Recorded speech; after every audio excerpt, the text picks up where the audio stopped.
pray. Heavenly Father, we thank you for another day. Thank you for another time we might talk about the business of Pasquotank County.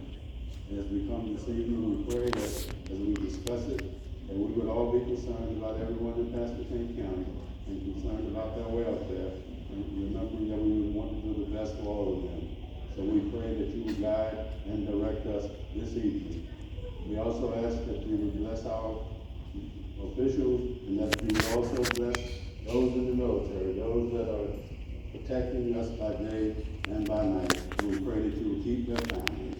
And we pray that you would just bless us all, that we might be consecrated to you. Amen. Thank you. All right, pledge allegiance. Let's all stand for the pledge of allegiance.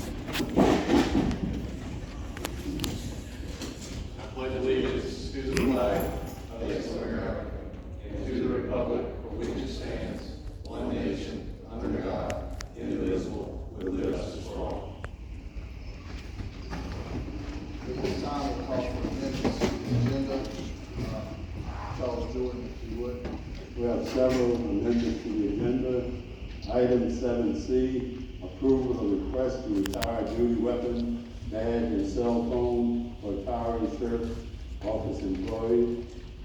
Number 2 is item 7D, offer to purchase county property located at 5133 Carter Lane, Kitty Hawk. Number 3 is item 7C, Westfield Management Plan and 3D Modeling Study. And number 4 is item 7F, approval of redistricting meetings scheduled September the 13th, October the 18th, and November the 15th. And that's over. Are there any other amendments to the agenda? One, Mr. Chairman, the old business, the appointments committee for the recommendation for the board. Okay, all right, so we'll add that under the business, is that correct? Either way, old or new, whatever the pleasure. We're doing under the business, okay, so that Letter C. Okay. 36. All right, any other items that come before for amendments to the agenda? If none, all those in favor signify by saying aye. Aye. Those opposed, like sign. Madam Clerk, how many do we have signed up?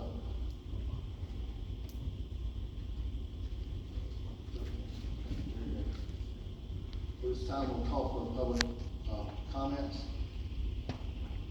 And we'll allow 3 minutes. Mr. Cox, you will keep time? Yes, sir. Thank you. Molly Jo Penrod.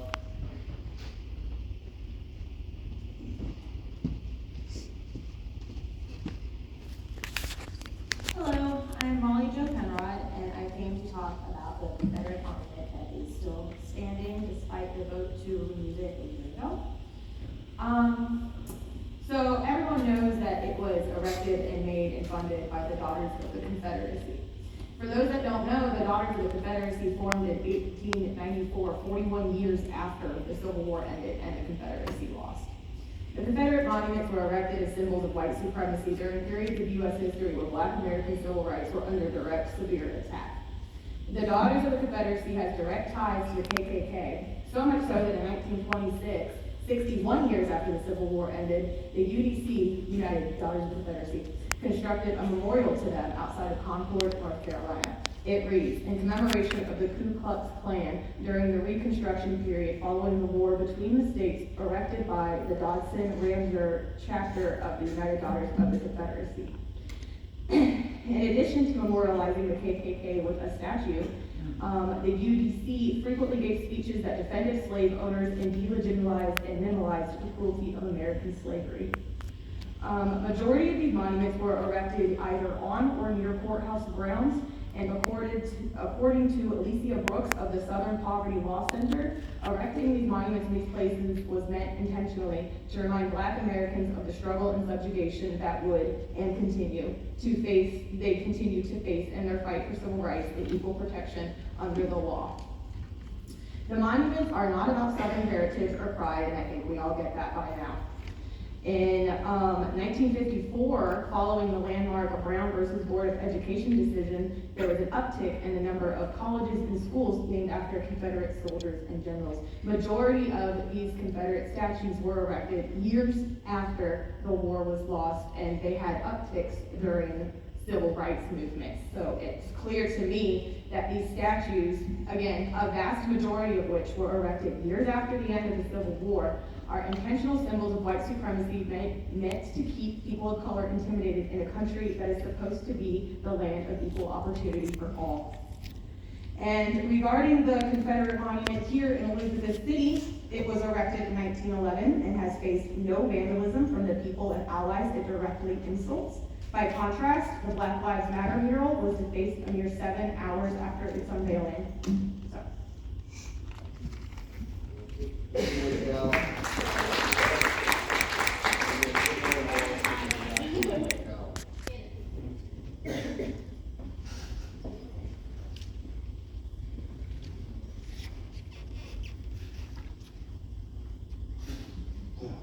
Hello, I'm Lynn McDelliff of Elizabeth City.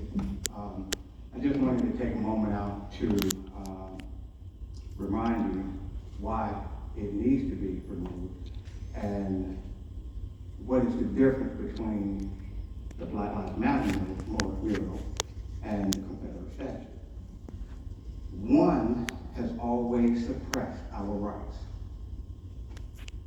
One has always suppressed our rights. The Confederacy, the history of the Confederacy, the things that followed after with the Klans, it's always about suppressing our rights. The other has always been fighting in favor of our rights, in favor of freedom, in favor of voting, in favor of the Fourth Amendment, what Andrea takes, in favor of the Fifth Amendment, in favor of the Sixth Amendment, the Seventh. Never one time can you look at the black community and say that we are suppressing rights.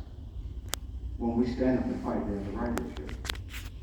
That Confederate monument has always been a right issue. It has always been a violation of our rights, and therefore it has always been a violation of America. Now, do not feel that taxpayers should pay for its movement. Whoever the owner is, the new owner is, he should pocket the cost to move it. That's pretty much my stand on the monument. I do thank y'all for finally moving it up. It needed to go a long time. Thank you.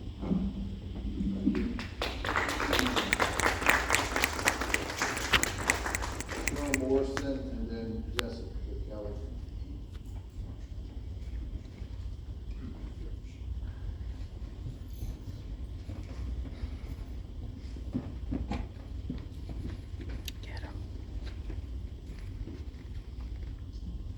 My name is Cheryl Morrison, and I live in Elizabeth City. And I want to talk about the Pasquotank. I want to talk about the county's tax. I know that you've given the sheriff a raise, and I gather it probably comes from our tax dollars. And my problem is, why is it that we paying county tax and city tax, but the sheriff can't protect us when we're marching out there? Can someone explain that to me? We'll listen to your concerns, Ms. Morrison, and take it back. We're listening to your concerns. Okay, well, please explain that to me later when you get a chance. But that's my problem. And why is it that we can pay county tax, but the county can't pay city tax? And then they don't want us in their county when we pay tax in the county. So we have a right to go through the county. That's all I have to say. Thank you.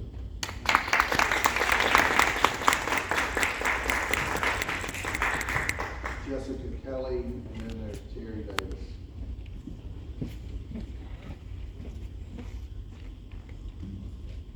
I'm Jessica Kelly, I live in Elizabeth City. The monument has already been voted on. I actually don't care how you pay for it, as long as you remove it.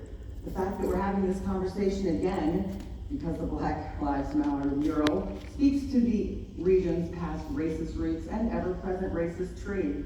But let's talk about the monument. The end date for the Civil War is April 9th, 1965. The date on the monument, you'll note, is May 10th of 1911. Why May 10th? Because the President of the Confederacy, Jefferson Davis, was captured that day in his white clothes like a coward, by the way. This is the date that the Ku Klux Klan and the Daughters of the Confederacy accept as the death knell of the Civil War, because they didn't choose surrender. Their president was captured. The lost cause is promoted by the Daughters of the Confederacy, and it paints the Confederate soldiers as valorous heroes and large numbers of enslaved men and women as faithful supporters of the Confederate cause. Does that sound truthful to you? The Daughters of the Confederacy promoted traditional privileges of race by casting them as natural parts of the region's history. Sound like heritage, not hate? It does to me. Let's talk about 1911, the date the mural was erected, or the monument was erected. In 1911, Mildred Rutherford maintained the office of the Historian General to the Daughters of the Confederacy. The Daughters whitewashed textbooks and removed anything that sounded unjust to the South. They, and I quote, called black people savage to the last degree and sometimes cannibals, and said that under slavery they were, quote, the happiest set of people on the face of the globe. They called free blacks a race disorderly, idle, vicious, and diseased, and said that the KKK violence delivered the South from a bondage worse than death. This is the South that the statue was born from, a South where black lives didn't matter. This is the intent. Racists as our heroes, as the statue says. 100 years of Jim Crow and black coats surround this monument. 100 years of a legal system stacked with former Confederate soldiers working as police and judges to enforce racist black codes. This is a heritage of hate. Revisiting this now as a reaction to the very words in print that Black Lives Matter paints this entire room with a blood-stained racist brush. All lives can't matter until Black Lives Matter too. That racist statue has stood outside of our legal proceedings untouched for 110 years. The mural was defaced immediately. The racism persists. The statue has been spoken for, arrangements have been made, send it on its way and begin to do the work to level the playing field. Do better, Pasquotank County, do better.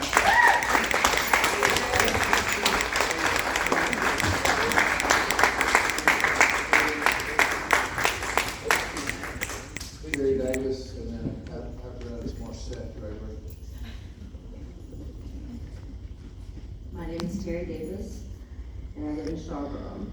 That Confederate statue that you already voted to have removed has the phrase "Our Heroes" on it, but there's nothing heroic about fighting a war so you can continue enslaving human beings. Just like the misguided people on January 6th of this year, the Confederates violently tried overthrowing the government of our country. Instead of one day, it was 4 years, but they were both on the wrong side. Neither should be celebrated. People say it's heritage, not hate, but I say it's heritage of hate, knowing that I'm talking about my own ancestors. Tearing down the racist relics doesn't erase history. For those that think it does, I'd like to point to the next street over where the library sits, or even to the smartphones. Most of us carry it at all times. Plenty of true history is found on there. Just make sure to stay away from the alternative facts that many conservative PACs rely on for their supporters to get riled up. The question here isn't should you remove the statue. The only question to be asked is why the hell is it still there right now? Right. It's 10 years. Remove it. If y'all don't want to remove it, let us.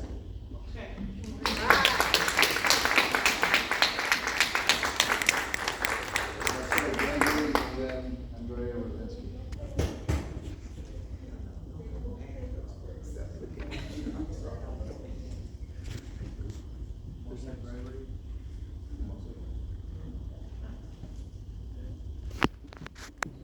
If not, we'll move on to Andrea Rovenski.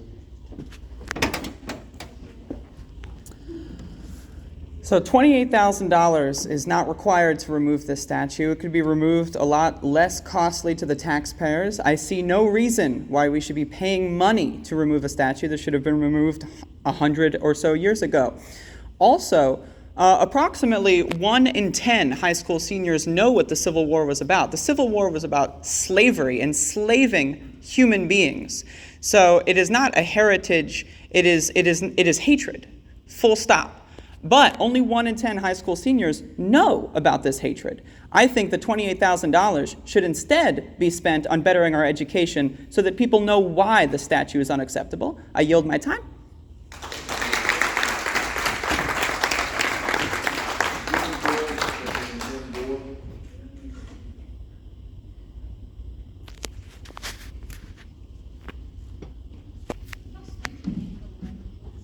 My name is June Gibbs, and I live in Elizabeth City, and I come here briefly to say, you have already voted, we've been through various meetings, things that didn't even need to take place to get where we are, where we're saying, okay, this statue is going. You wanted to go on private property, it's going on private property. My only thought is, I hope that this $28,000 has not been presented to us at this time when we have this Black Lives Matter thing, so that you all will vote, no, we don't want to spend the $28,000, so that we can go back and start all over again and negate all of the progress we've made thus far. The thing needs to be gone. The Black Lives Matter thing, totally different, as they said before. This is totally against us. You know it. This is saying we matter. I matter, we all matter. It's not saying that only Black Lives Matter, and that's one thing that has kind of bothered me. People perceive it the way they want to. Black Lives Matter does not mean only Black Lives Matter. It means that they matter also. Thank you.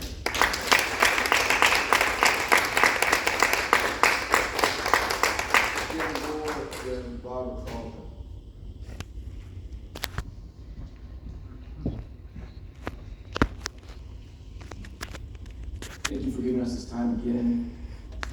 I just want to echo what my brothers and sisters already said. Y'all have already voted. When I see people talk about our heroes that's on that statue, I want to know who this ours is.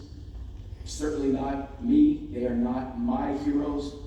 This monument is a division that should be removed.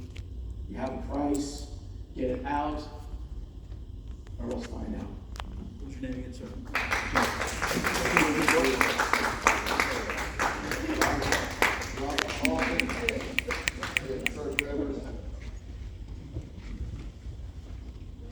I'm Robert Carlton. I want the monument moved, and I don't want it being on a road near my house either. I feel like that $28,000 should be put to public safety, homelessness, preventing homelessness in this county. Because I feel like those should be more what that money should be spent on than spending that money on that monument that has been voted on to be moved. Thank you.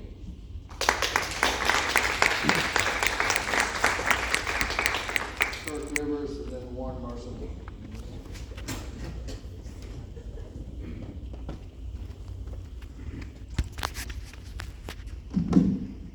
Kirk Rivers, resident of Pasquotank County, resident of the city of Elizabeth City.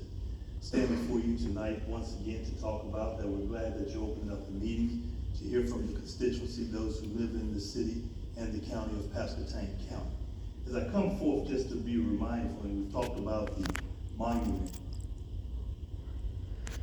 everything began to start. One of the questions that I asked, and I believe I talked to Mr. County Manager, and I've always, every time I've seen him, ask him, where are we at on the movement? The indication was that it was going to take place this month. It is not taking place this month. It's bringing back attention to it, something that our county should be passed, and we should be dealing with other things in terms of talking about and beginning to, you open up your meetings to be able to talk about what took place on the 21st by a gentleman named Andrew Brown that was executed. but yet, through everything that's taken place, we're back talking about a monument. Something that should be and should have already been taken down. What is the holdup? Why is there a public hearing when everything is going through the, every time we talk about it, we heard one time that it was going to be a base, they were waiting on the gentleman to build a base. Well, if the base can't be accepted, I will apply to receive the monument.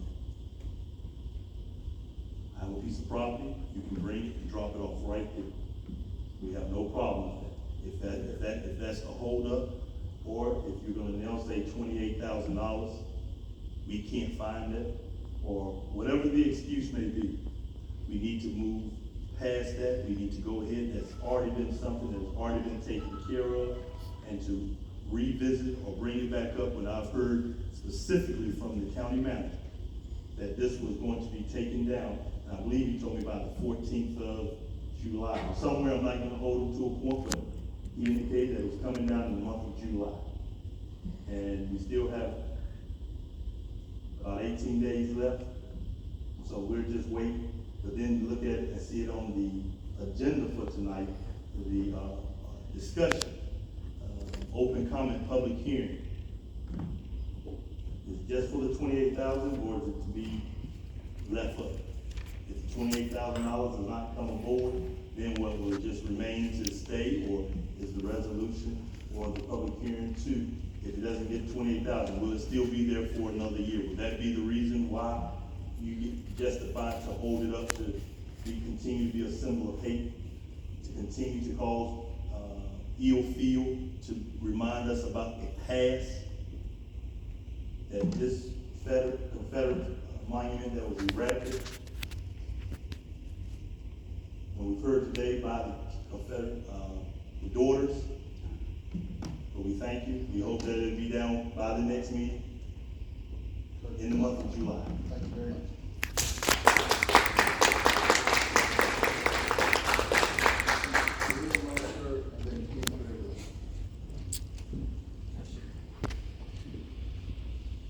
Hello to all the listeners, to all of my friends and relatives and family. I'm taking a different tangent today. Everybody's spoken well, and I firmly support them.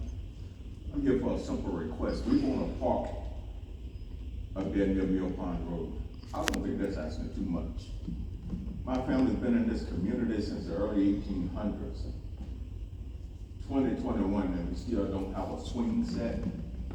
I turned 59 years old June the 25th. I've never played basketball on a concrete or asphalt court in New Land.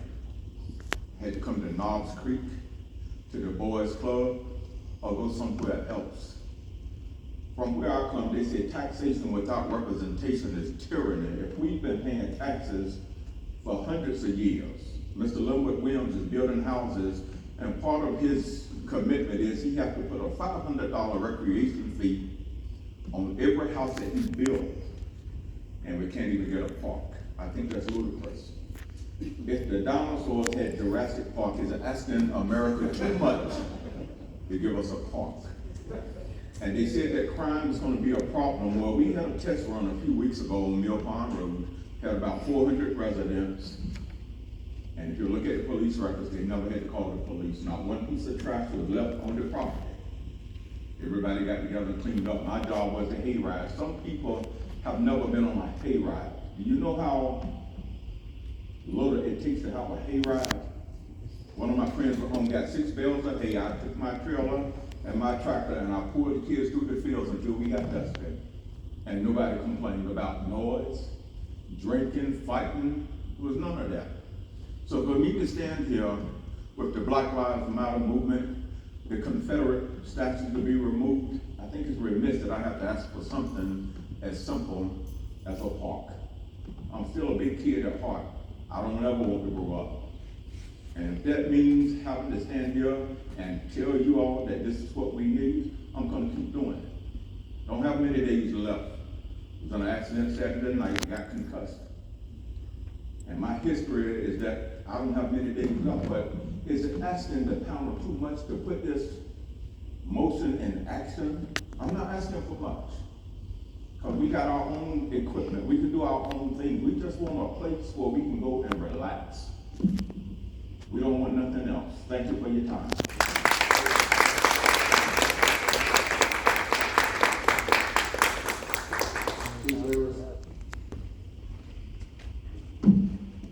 Greetings, Chairman, Commissioners, all my brothers and sisters. I am Keith Rivers, President of the Pasquotank County Branch of the National Association for the Advancement of Color.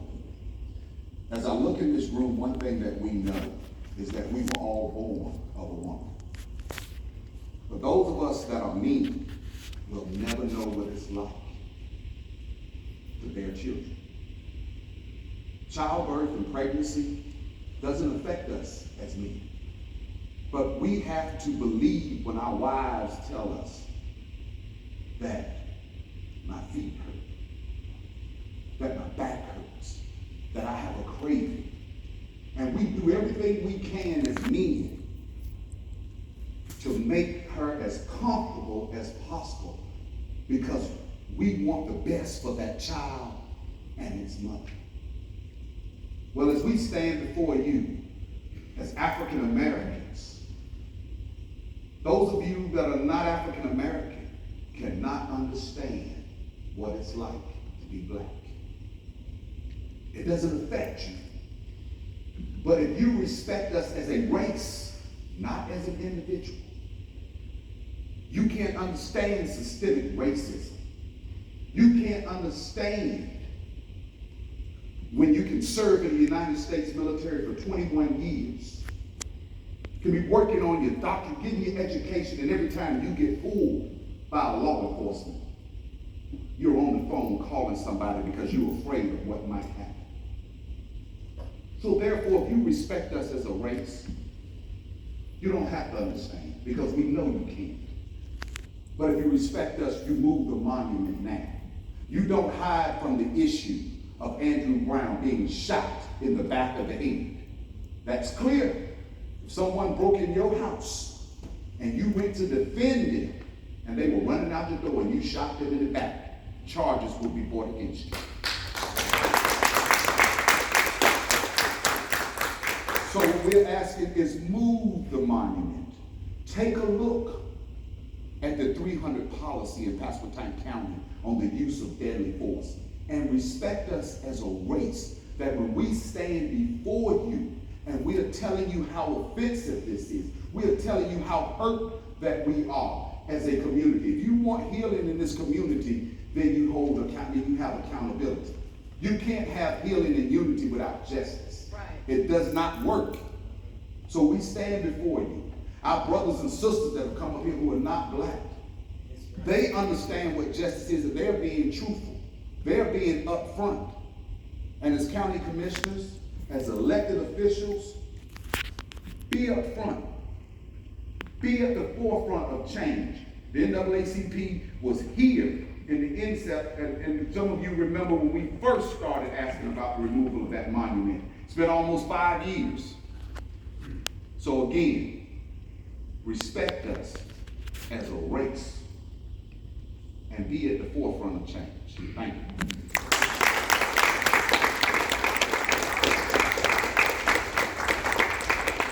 At this time, there's not any old business. Under the consent agenda, we've heard the 2 amendments.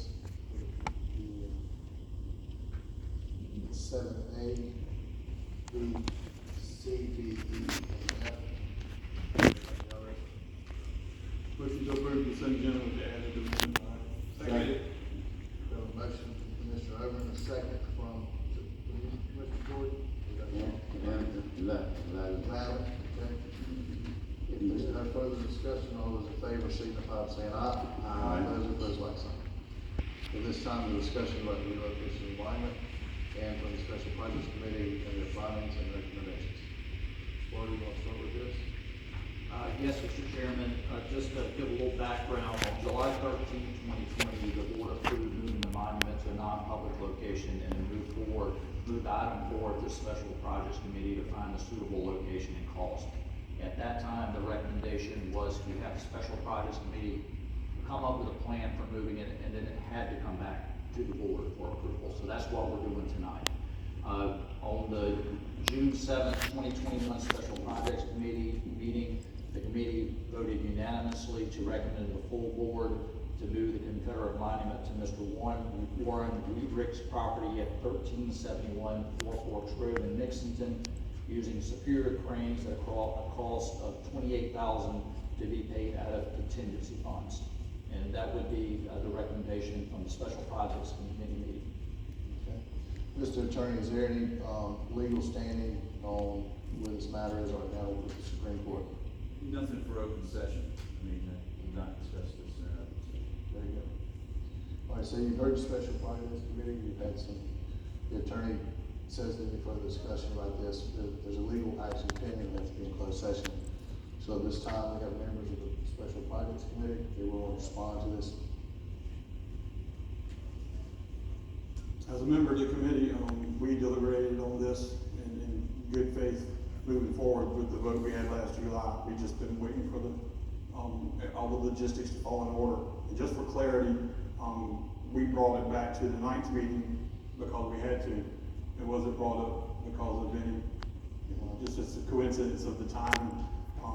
The whole position was for it to go to special projects. We would work out all the legwork and then bring it back to the full board to accept the moving, the setup of where it's going, how much it's going to cost. And so, as a member of that committee, I would offer item A under new business relocation of Confederate monument as a motion. Okay, we have a motion. Second. Charles, is there any further discussion on this matter from the board? No discussion. I think we've followed all the procedures as outlined, and I would like to make a motion. It's already been made. Barry made the motion, yes, sir. Okay. Yes, sir. Mr. George. Fine, I'll second the motion. It's already been seconded too, but it's. You third. I didn't hear it. Third, that's fine. But anyway. All right, is there any further discussion on this matter? If there's not, all those in favor signify by saying aye. Aye. Those opposed, like sign. No. One no from Sean Lavin to that. So the monument will be moving forward and relocated to Mr.